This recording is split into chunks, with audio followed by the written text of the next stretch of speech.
Ma mission TV, le miroir du monde.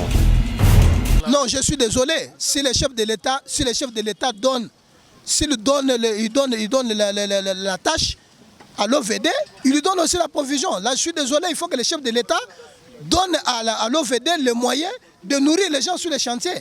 Parce que là, à quoi ça sert d'amener les gens à la Linzala, à un chantier parce qu'ils ont le salaire en fin du mois, il y a OVD et qui n'est pas à manger. Là, je suis désolé. Il faut que tu as OVD, c'est vérité. Ce chef de l'État peut si un moyen pour faire les chantiers, ça suppose qu'il y a aussi la ration.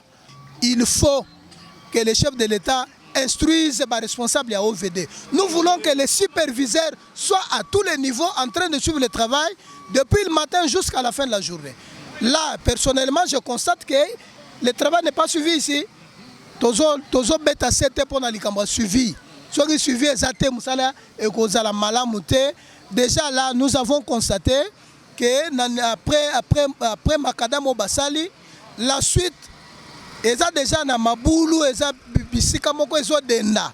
Bamalé waza plein sur la route, baya na mbongo ba pesa batu baliaka parce que là nous constatons que le travail non, les gens sont fatigués, les gens sont affaiblis, là ils ont faim. C'est comme ça qu'ils commencent à trafiquer. Là je le dis ouvertement, les gens ils commencent maintenant à trafiquer la caillasse pour que bazwa maï. Non, monsieur le DG de Yaouvede, nous ne sommes pas d'accord. Nous ne sommes pas d'accord que le chef de l'État peut soit moyen, Azang soit moyen pour que Batouba Melaramaï Bali Alipa. Là, je suis pas là, nous ne sommes pas d'accord. S'il vous plaît, Tozo Senga OVD, il faut qu'on vienne rapidement constater que le tronçon ici jusqu'à Ezo, c'est une zone inondée. Il faut vraiment planifier retirer les biseaux béton. Parce que qui victime, et rapidement, et on va insulter les chefs de l'État. Bon, président, félicitations à ça joue au Lobaki. Tout le monde nga wewa na bula moto na moni banzele belé à ville Kinshasa azo sala. Mais pour ça biso zaki université ba grandi yango.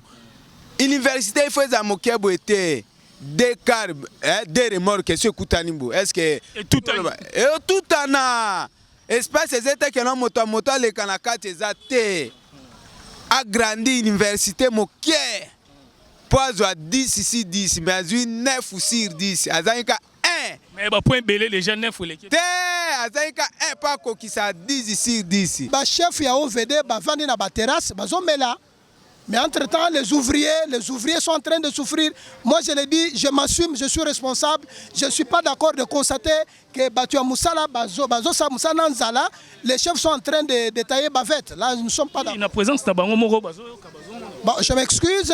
Ça, je m'adresse à monsieur le DG de l'OVD, qu'il reprenne ses troupes.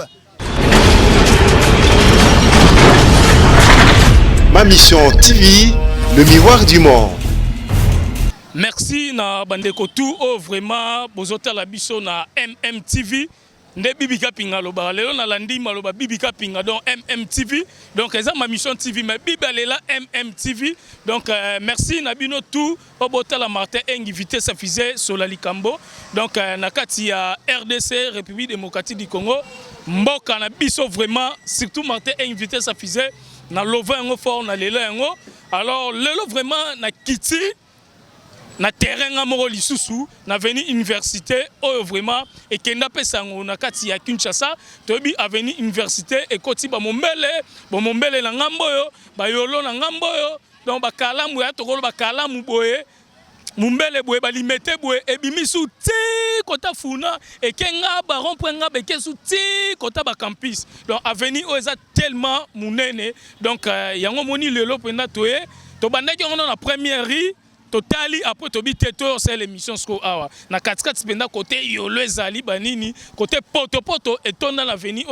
biso tout ebi mais na 100 jours ya président de la République ndalobaki misala ezobanda yango toyaki kotala bande na biso ya OVD ndenge vraiment ba sala ba travail d'abord travailler ba travaux ezosala ma vraiment na kati ya avenue université donc yango tobeto yota ba travaux au comment ezo marché ezo sala mandenge nini est-ce que vraiment ndenga sola likamuna lobara président de la République a pesi déjà ba makoki tout est-ce que bande na biso pe bazo respecter président de la République est-ce que bazo sala misala ndenge sengeli mais je crois que ba sala ndenge esengeli yango tolobaki toya na terrain poto l'aksabino vraiment ba image évolution ya musala tomoni pe déjà ça va musala ezo salama bande on biso bazola la pongite bazo travailler toujours pour na lokumu ya mboka na biso tozala fier mais conseil ezaka ke musala ngope oyo bande ko bazo sala il faut bolingo ezalaka ezate ke batsali boy côté msuma bulu côté msuma baku au moins après une semaine nzelango goudrongo epanzani te tona souci nzele ezala libela na libela ezate ke bakare dindi na baterase banini non parce que Congo et comme kende pe mobo esango na ndenga mabe mais président na biso déjà Félix Tshisekedi lokola e makambo bien et kozala vraiment na mboka na biso donc tozongisi vraiment chanter sima pona ba misala mike ba veni et que ça la peine bien na 100 jours à présent et sali moi na mboka nyonso en tout cas esengo mais musala ngo siko zo sala mandenge nini.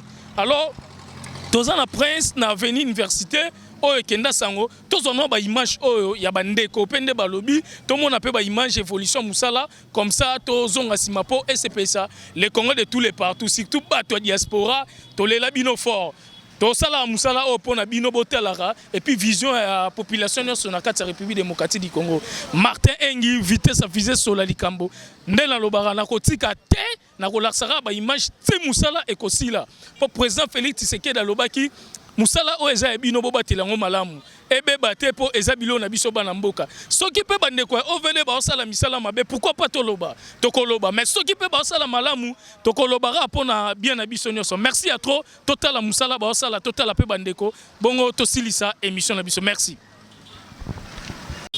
mbote papa mbote papa tozana avenue université oyo vraiment kenda pesango na kati ya capitaine na biso Kinshasa donc par rapport à misala au président de la République Félix Tshisekedi alobaki 100 jours to moni pe bande kwa OVD ba e ko sala misala na avenue o vraiment ezalaki marque et komaki poto na ebité message no ko loba pona batunyo so ba lando par rapport ya ba travaux ezo sala ma bande na biso OVD. Bon journaliste d'abord na pesio merci. Na pesio merci et na lingna pesa pe merci na Mokonzi le chef de l'État pour investir na ye et puis surtout pour makanisi malamu oya zui pour 100 jours parce que avant que gouvernement avant que gouvernement ait présenté biso ba programme trop compliqué ko senga ba mbongo ebele pour kotonga mboka je pense que idée à 100 jours eza malamu mingi. Vraiment, je voudrais profiter de votre micro pour féliciter le chef de l'État dans une initiative de quoi il est capable. Je voudrais expliquer ici que les 100 jours du chef de l'État, Félix Antoine Tshisekedi alinga l'aksabiso de quoi lui il est capable. Avant que comme Masolo ya batu ebele, gouvernement il y a 45 personnes, na yemoko na banani, oba comme kosala non, alinga l'aksabiso qu'il est possible dans ce pays qu'une route comme avenue de l'université, on peut faire ça dans 2 mois. Moussalo Eko Salem dans 3 mois et puis c'est fini. C'est pas comme par le passé où bon, nous sommes habitants, nous sommes riverains à avenue de l'université. Tout ça est presque 3 ou 4 ans pour que Moussalo Salem awa. Donc je pense que pour le moment, je voudrais également féliciter le chef de l'État parce qu'il a investi les agences spécialisées à l'État. Donc le fait que le chef de l'État ait redonné mandat à OVD, c'est une très bonne chose. Le fait que le chef de l'État ait remis le mandat à l'office de route pour que Batonga Ebiso Banzela, c'est une bonne chose. Parce que la Katia OVD, la Katia office de route, nous avons toute l'expertise, nous avons tous les génies en matière de construction des infrastructures. Mais ce que nous avons constaté par le passé c'est le passé, on ne va pas trop s'attarder. Nous voulons seulement souhaiter que OVD bassa la biso musala dans la nouvelle vision du chef de l'État. Nous voulons vision ni chef de l'État zanango par rapport à l'évolution makambo. Le chef de l'État a besoin de faire de la RDC un pays moderne, un pays modèle pour l'Afrique, un pays levier parce que toute l'Afrique attend de la RDC. La RDC doit se redresser pour relever l'Afrique. Relever l'Afrique, c'est montrer l'exemple, en montrant à l'Afrique qu'il est possible d'aménager l'avenir de l'université dans 100 jours. Ça, c'est le modèle.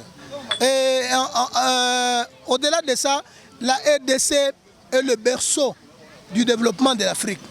C'est la RDC qui est le réservoir de toutes les richesses dont l'Afrique a besoin. Mais nous avions besoin d'un leadership fort au sommet de l'État. Et nous sommes contents parce que Félix Tshisekedi est en train de démontrer qu'il est le guide. Il est le guide d'un leadership qui va amener la RDC à relever l'Afrique. Évolution, il y a des travaux, il y a OVD dans l'université, et il Misala ya OVD ezokende bien parce que visiblement nous sentons qu'ils sont dans les temps. Mais je voudrais vraiment montrer une note triste parce que là, depuis le matin, nous sommes en train de constater que les choses commencent à se faire à pas de tortue. D'abord, personnellement, j'ai constaté l'absence des superviseurs. Donc, problème à Ezali Likamba suivi. Donc, il faut oui, s'il vous plaît, il faut que tu as OVD assumer responsabilité et nous on ne va pas accepter. Nous en tant que des riverains, il y a université, nous n'allons pas accepter qu'ils aillent faire autre chose. Ils sont dans les boissons, dans les débits de boissons, en train de boire et tu as Moussala, et il va y avoir des malformations, des malfaçons et puis Moussala et Beba, ce qui est baby, Bakofinga, chef de l'État. Alors nous n'allons pas accepter. Je pense que nous sommes une équipe de gens, nous sommes des responsables de Vandi.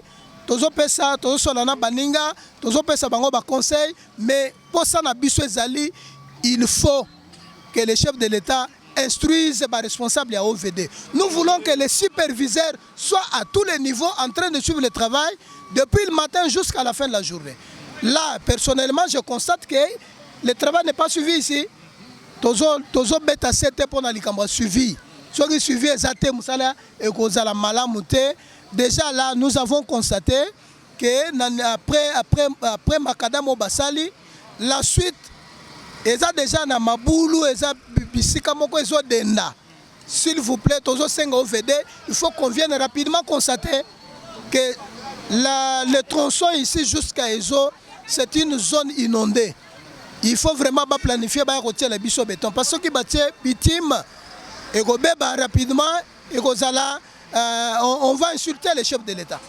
À part ça, à travers Baza Kolemba, tout le monde va les trop, tu évites ce qui problème Ezaya Kolia ou bien problème il y a suivi que l'Andela Bango vraiment des athées en homonyme Moussala ou Ezokende vraiment bien te comment. Oui, c'est effectivement nous avons senti que les Bateau Moussala Baza affaibli. Mais je ne sais pas, probablement ils ont un problème dans le niveau contractuel. Parce qu'on nous a annoncé que le chef de l'État a donné la direction à Misala na OVD et que OVD a la matériel.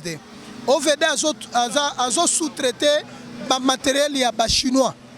Donc, mais toyebite na niveau ya contrat na chef de l'État a payé OVD Moussala. Est-ce que à ce dispositif il y a kopesaka batubilo kwa kolia ou bien qu'on peut ça pendant la journée pour que les gens soient en forme, pour que les gens soient cette solution à travailler à magasin parce que quand même avant que les solo ya SMIC, le salaire minimum interprofessionnel garanti, même na batu OVD, mais quand même permettre quand même que batu OVD quand même na moi quelque chose in pécule. Monsieur Bazolo ba kolia on est chef de l'État etali DG na bango moko mais ce que ça etali DG comment que travailleur à Rosara na force et Rosala pe Moussala. Non, je suis désolé, si les chefs de l'État donnent la tâche à l'OVD, il lui donne aussi la provision. Là, je suis désolé, il faut que les chefs de l'État donnent à l'OVD les moyens de nourrir les gens sur les chantiers. Parce que là, à quoi ça sert d'amener les gens à la Linzala, à un chantier parce qu'ils ont le salaire en fin du mois, il y a OVD et qui n'est pas à manger. Là, je suis désolé. Il faut que tu as OVD, c'est vérité. Ce chef de l'État peut si moyen pour faire les chantiers, ça suppose qu'il y a aussi la ration. Alors donc, de ce point de vue-là, nous demandons au DG de l'OVD, appelle sa ration à Batou. Plein sur la route, parce que là, nous constatons que le travail... Non, les gens sont fatigués, les gens sont affaiblis, là, ils ont faim. C'est comme ça qu'ils commencent à trafiquer. Là, je l'ai dit ouvertement. Les gens ils commencent maintenant à trafiquer la caillasse pour que Bazoua maille. Non, monsieur le DG de Yaouvede, nous ne sommes pas d'accord. Nous ne sommes pas d'accord que le chef de l'État peut soit moyen, Azang soit moyen pour que Batouba Melagamaï Bali à Lipa. Là, nous ne sommes pas d'accord. Donc ça, c'est un problème. Moussala, ils ont risqué de souffrir parce que vraiment... Parce que na ba terrasse, kuna ba chef na bango na ba terrasse to mona. Ba chef Yaouvede, ba vandi na ba terrasse, bazomela. Mais entre-temps, les ouvriers sont en train de souffrir. Moi, je l'ai dit, je m'assume, je suis responsable. Je ne suis pas d'accord de constater que Batua Moussala, Bazosa Moussala Nzala, les chefs sont en train de détailler bavette. Là, nous ne sommes pas d'accord. Bon, je m'excuse. Ça, je m'adresse à monsieur le DG de l'OVD, qu'il reprenne ses troupes, qu'il reprenne ses ingénieurs et ses superviseurs. Donc, ils ne sont pas là. Là, je parle, je suis devant ma maison, les ingénieurs de l'OVD ne sont pas là. Et s'il y a des malfaçons, ça va retourner sur le dos du chef de l'État. Merci vraiment. Merci beaucoup. Mbote papa. Mbote monsieur le journaliste. Papa, comment nani? Comment nanga monsieur Arka. Papa, tozana veni nini awa ba tutu ba veni université. Voilà. Tomoni bande kwa OVD ba sala misala na veni université oyo vraiment ezuitembele et nzele zaki ya robeba mais président Félix aé 100 jours na e alobi misala e banda mais tomoni ba pesi marché na pa bande kwa OVD na ebité par rapport ne ba sala misala bo mona ndenge nini etant que bino bana quartier ya koto ya yolonde tokolo ba donc. Bon depuis ngana ya Mombele 4 ans ngango na mona avenue université ezaki biete mais posa na nga ezalaki président Félix ndi atiaki beto kuna a continuer na beto teke na suka asuksi na nzela te ndi asuksi koto bati goudron koto bati beto mabe esali mabe na a partir ya station a continuer kaka ke na oti suka po alonga procès na ye soki asali yango abongisi so avenir université te ti asisa 2 ans ya ye ya mandat. Non 2 ans te za mandat moko 5 ans. Ça 2 ans to yebi yango bia 2 ans. Hein? Ni 2 ans. Bongo a changer nani o Corneille Nanga o atia ya bimisa ye na 2e mandat. To yebi yango très. Pas to beta masola nzela donc wana il faut oye bango mala mpolo. Yango na yebi so monsieur le journaliste. Asala kaka ndenge asali kuna na bongolo tina suka wana kangi maso menzela oza ki poto mais tomoni ça va ba kamiezo leka ba ça va mbule ko beta 207 ko leka échappement ekwe ya place batia goudron eko panzana e obeba et puis place batia goudron o batia na OVD sani e panzana place batia goudron wana so 207 leki goudron e beba mbula so beti goudron e beba to yebi ba goudron ya biso bato na biso batia la biso ya biete faut batia béton oyo bati awa alongi on ma place na bongolo ebeba isusi kote ekobeba pesa siko message na président de la République et puis batutu ba Hollande parce que président akanisi bino olebo lela boye banzele zaki bien te quand même ça va kamnye ko leka o pesa siko message pour batu pe ba aider président de la République na musala biso tout ensemble to simba pa to simba ni poto to ngamboka na biso. Bon président félicitations na sa jour na yo o lobaki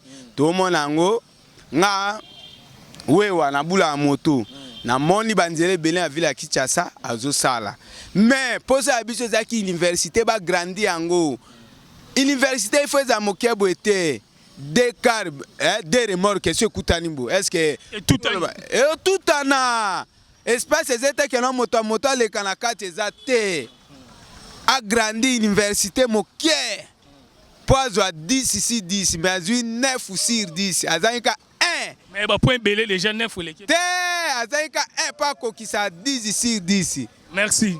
Merci. Mbote papa. Ouais, mbote ndeko na ngai. Alors batunya so baota la yo partout dans le monde na ma mission TV. Donc toi juste poto l'axa les Congolais de tous les partout.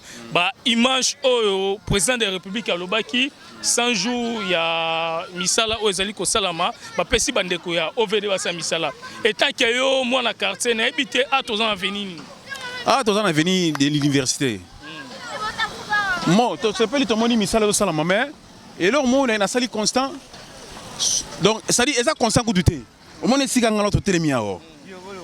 erreur o batali boto ba rosala musala basalaki yango basalaki kuna bukanaki ça dit na tronçon oyo normalement il faut bâtir béton. Vous comprenez? Place na telemi otiko kende boy tout biso bana to bana quartier oyo ça dit mai etonda yebisana biso batu nzela oyo ebandi banda wapi esukiti wapi nzela oyo ko banda ndeni ebandi donc ebandeli wapi nzela wa avenue oyo ko banda ko sala musala to ebandeli wapi na ko hydro et na triomphal na ko hydro na première na Saint Raphaël voilà kasi faut éclaircir batu ebandi wana ti non mone quotité bimiti université ça dit eza biso ndo za koto yo donc soki ba meko cha goudron ngulu awawa ça dit na éviter bon toza juste na avenue université na quartier ni to benga yolo nini toi na ngambo yolo ngamba mumbele o yolo sud o yolo sud mumbele siko yebisa biso misala ezotambola ndenge ni oclairci batu nyonso bala non misala sama misala OVD sala mo bien juste quand on a expliqué yo pour présent le bail que oui biso mo photo landela misala wana yango moni to sala tout autour na bango totala ba sala ndenge nini place na biso place to telemi yo baza obligé ba cha béton ti avant to bima ezo mais to so constatation ndenge baza na posa ba cha goudron bon so ba cha goudron bon ba ba ke oui ba retomber rozala ka ba retomber au sport ben convenir ya yango to ya liboso kuna po makambo ya soi-disant ministre aleka liboso sala ki wana ba mona ba retomber nango ene ko buka na ka ndenge awo donc na sena ngo za ndenge ni na sena ngo da ça dit so na telemi ande na bisa yawa pusana o so mona ndoboni na odenda omoni na odenda ça dit na so denda kuna sentir ngamo kuna na sentir da kuna na se on dirait mabele zo ningana ça bon si ko so grand carré les kia est-ce que ba chasser ça na CT bo ba foule ou bien comment non bon enfin ba chasser so ba foule mais bon ba saki misala ba saki ba we ba kisu neti ngai ba jour moi boulot mais na so ki na ba gilelo funa fana na mo mke ao ça dit kocha ba excuse kocha ba chasser to bo kocha ba chasser tenga na ebite mais constate sali ngana bo mondinga na so denda ao mais est-ce que so ba che goudron ndeti bozo dindisa déjà non musale salamité yango na ebisio ke oui ngako to mutu na odenda déjà boy bon siko ba grand carreau so le kaso le kia ça dit faut ba ne ba ça obligé ya kocha nini béton ao il faut ba chumbo la ngona nous faut ba timo la ngoli susu bango déjà ba cha goudron to moni ba goudron déjà ba che yango na interpeller ba autorité balandela bango so ba mona image yo balandela bango batala bango bien ba yo tala ba yo sala constant pas bato na bango ba che université to la université on comprend donc université catholique eza awa nzelo eke romponga ba nzelo bimi ti triomphal donc ça dit kobanda na Lumumba eza nzelo yango ki mombele ti basendwe donc kobanda Lumumba ti obimezo eza ka boye tronçon autour mai vanda fort so mbule bete eza catastrophe ça dit baso obligé ba cha béton même bana miki baso loba bana miki baloba olobin président bongisa no président Fati président Félix abongisa abongisa merci Batunia so balandi biso partout dans le monde tozana avenue université donc place bande ko ba sala misala donc pour 100 jours il y a chef de l'état donc avenue aux équipes salité quand même les lots ça va avenue et commis donc mais quand même il faut suivi et zalara na musala o bande on a biso bazo sala donc batutu balanda biso partout dans le monde tolobaki tolaksibino déjà ba image eza tellement belé na ba avenue tout o eza na Kinshasa donc lelo tozana avenue université donc na capella donc yolo koto ngamba yolo koto eza limité mumbele donc tu es vraiment avenue o eza tellement moulai et bimi vraiment tikuna donc ezaki vraiment penza terrible mais lelo quand même bazo sala musala mais bolingo pe musala il faut ezala po avenir etikala libela na libela ezala teke o l'équipe place au odindi o l'équipe place au libulu o l'équipe place au te to sala eloko mbala moko il faut pe suivi ezalaka et pas bakonzi mais biso moko to moni pe toyoki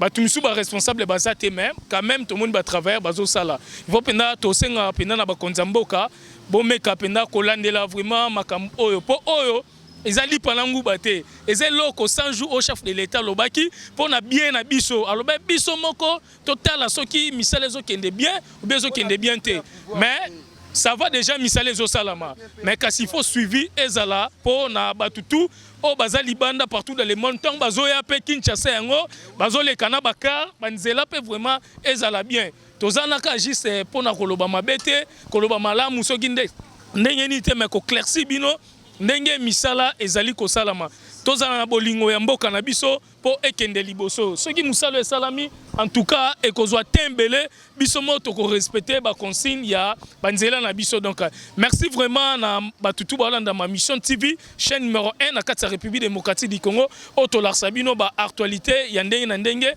boyoki ndenge bandeko balobi tozana toujours pour nous ozwa ba image ti misala OVD ekosila po tolar sabino donc merci vraiment lobby tozaki na DG ya OVD Nasir Batunyoso Bamona Gibiso na SNEL na régie des eaux côté Makadenzele Bukani Kuna donc na route Matadi Kuna tozaki na bango bomona pe ba image to la sabino ensemble na bandeko Eliezer lelo vraiment na kiti pe nga moko a pona ko la sabino ba image donc merci na Francis Wey merci na Karine Chamba merci na Charlotte Ngalula merci na Jean Bedel Waba donc un piano na kati ya Paris wana merci na batuto penda batala biso partout dans le monde boza toujours branché na ma mission TV merci.